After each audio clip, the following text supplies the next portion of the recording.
The world believed Sauron had perished. The ring was destroyed. Mount Doom erupted in a fury of fire and ash. But evil, true evil, never dies so easily. It only changes its face, finds new voices, new vessels. It began quietly, as evil often does, with dreams. 30 years after the fall of Mordor, in a small village near the edge of Ithilien, a young girl named Eleneth began waking up screaming.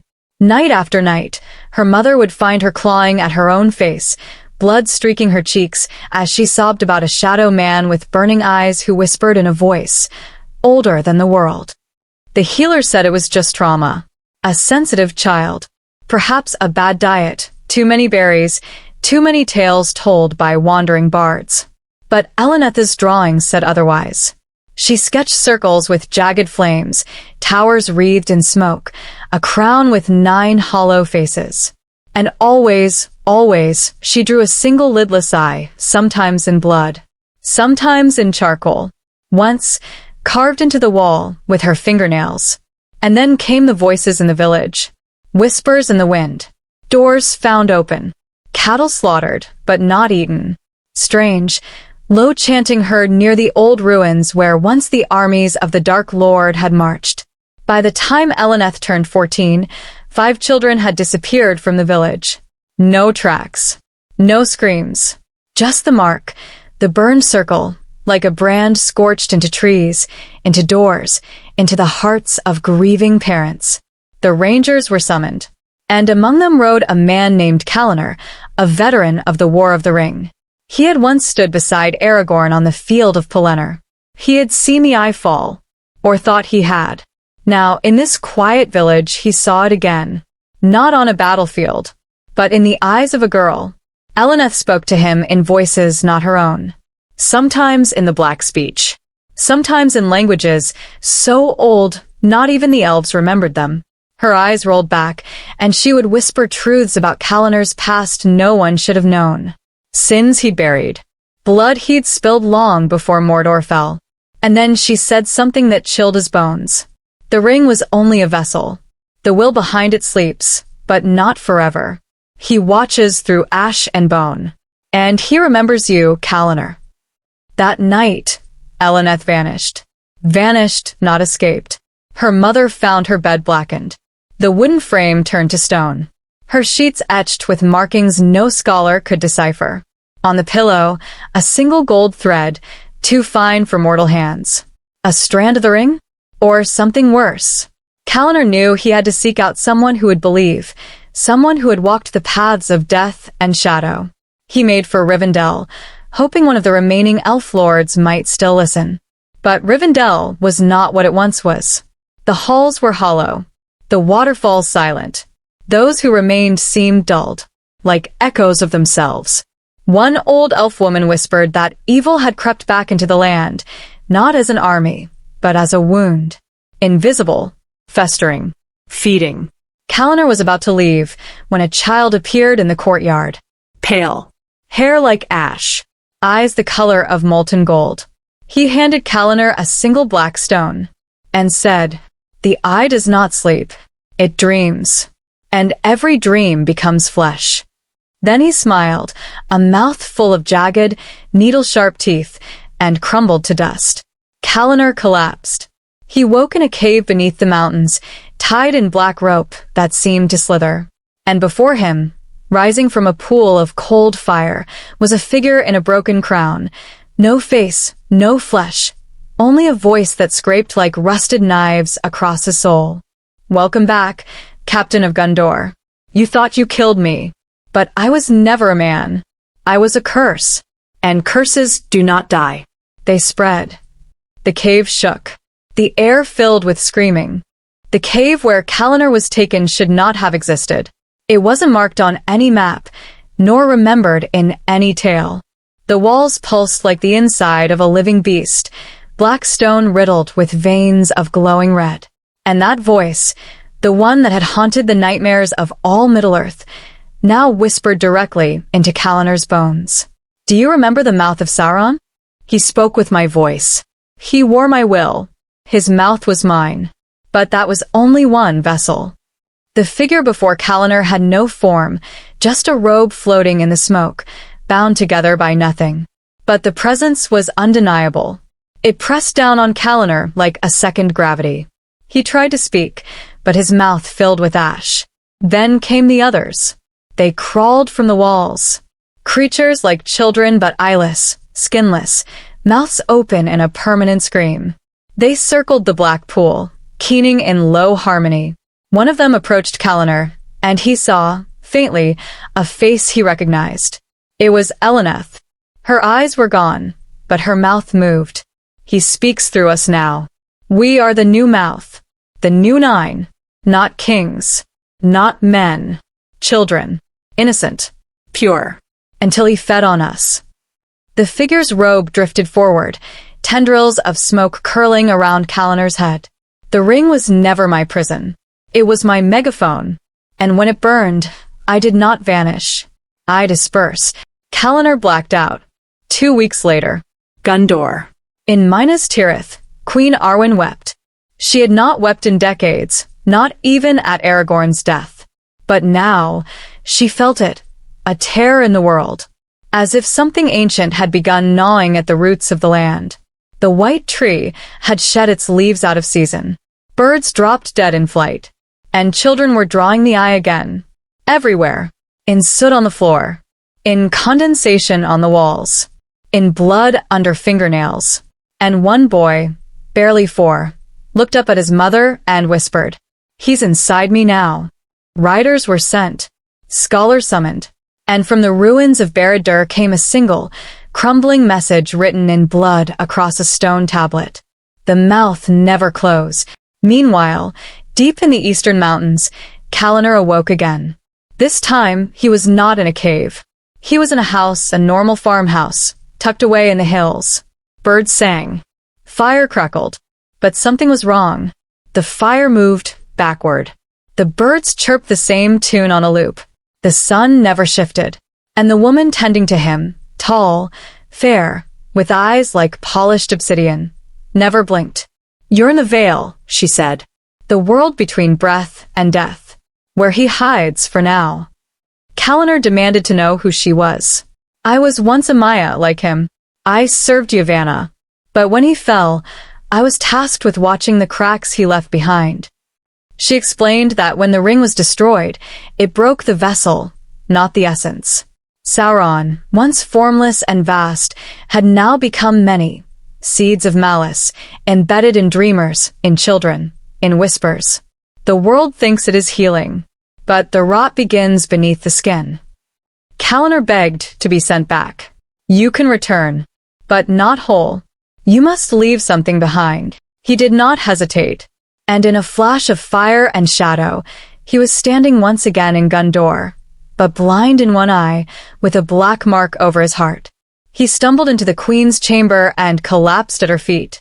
"It's not over. The war never ended. He's in our children.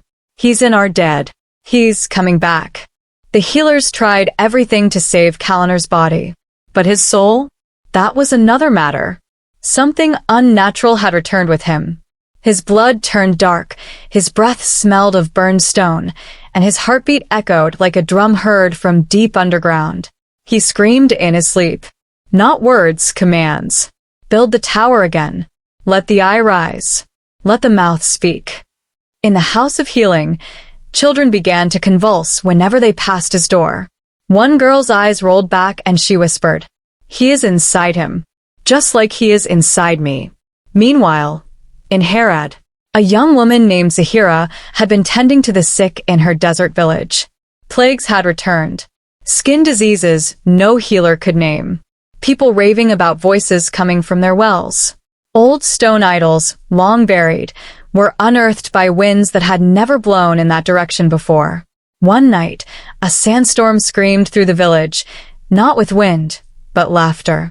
And in the center of it stood a boy, no more than 7, arms stretched wide, his shadow impossibly tall, his eyes 2 burning brands. He said, "The ring broke, but the will endures. I am the whisper in the cracks. I am the ash in the veins. And I am coming to claim my name." Then he vanished. Zahira, desperate and terrified, followed the trail of cursed ruins, corrupted dreams, and haunted children all the way north to Gondor. There, she met Arwen. Zahira was not elf, not noble, but Arwen looked at her and saw truth.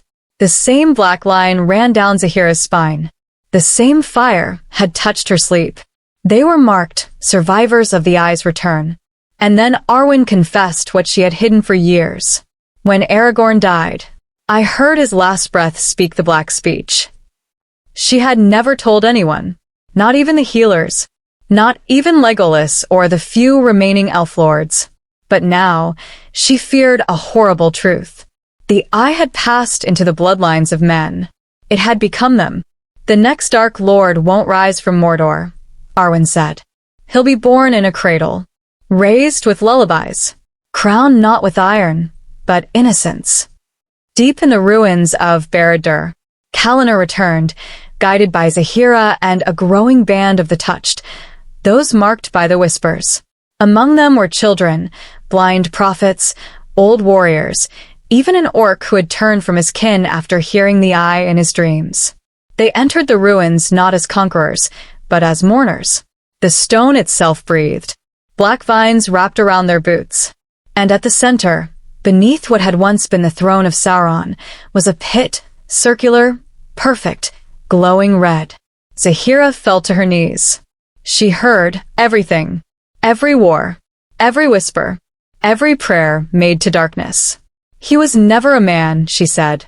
He was never meant to be defeated. He was the flaw in Eru's thought, the dissonance in the song. The sin before the world had words. Then the ground opened, and the mouth returned, not one figure, but many. Children, mothers, warriors, elves, dwarves, all with mouths stretched too wide, eyes gone, speaking in perfect unison. We are many, but we are one, and we are ready. They rose, not in armies, but in waves of ash, touching the sky, choking the stars. The world began to crack again. The world wept ash. From the misty mountains to the sea of Run, the skies turned black. Animals fled without reason. Crops withered in a single night. The wind carried no scent, only silence and the taste of iron. The world remembered fear, but not this kind. This was older. This was the whisper beneath the earth, the scream beneath the silence. Minas Tirith, the last gathering. Queen Arwen stood on the highest tower, looking westward. A star fell, not gracefully, but like a wound opening in the sky. He is not returning, she whispered. He was always here, waiting for us to forget. Behind her, Calanar sat in silence. His skin had become pale and papery, his eyes hollow. But something inside him still resisted. He held the black stone, the one given by the ash-eyed child, and it pulsed with every heartbeat. Zahira knelt beside him, chanting softly. Her hands trembled. The Eye had begun to appear in her own dreams, not just as a symbol, but as a mirror. It's not a god we're fighting, she whispered. It's an echo of the first disobedience. A voice that says, you were meant to rule. And suddenly they understood. The secret of the ring. It was never about power. It was about transmission. A curse that could pass, like a song, like a virus. The ring was only the first chorus. But the second had already begun. In blood. In breath. In lullabies sung to newborns in every corner of Middle-earth. They weren't fighting Sauron. Not anymore. They were fighting the idea of Sauron. The darkness inside every soul that wanted to be God, not servant. Every jealous king. Every fearful soldier. Every parent who raised a hand in anger. The Eye lived in them. Barad-dûr, the final descent. The pit at the heart of the ruins was alive now. A red void that breathed. From its depths, voices called out. In Elvish, in Dwarvish, in the Black speech, all saying the same thing. Let me in. Let me become. Zahira stepped forward. She opened her arms. And Calanar knew what she was doing. She would take the curse. Into herself. Trap it. Isolate it. Arwen screamed, begging her to stop. But Zahira looked back and smiled, not in defiance, but in peace. I'm not killing it. I'm containing it. Until the next one comes. And when they do, maybe they'll be stronger. She stepped into the pit, and the world howled. Years later, the world healed, slowly. But it never forgot. No one spoke of the ring anymore. Or of the eye. Children were taught to recognize the signs, strange whispers, unnatural dreams, drawings of burning eyes. Queen Arwen passed quietly, leaving behind writings that warned of the idea that waits. Elves vanished into the west. Men rebuilt, but with fear stitched into every stone. Kalanor disappeared. Some say he walks the wilds, blind and silent, guarding the hidden places. Others say he died the day Zahira fell. But sometimes, in the quiet woods near Baradur's ruins, children still say they hear a soft voice. He was never defeated, only forgotten.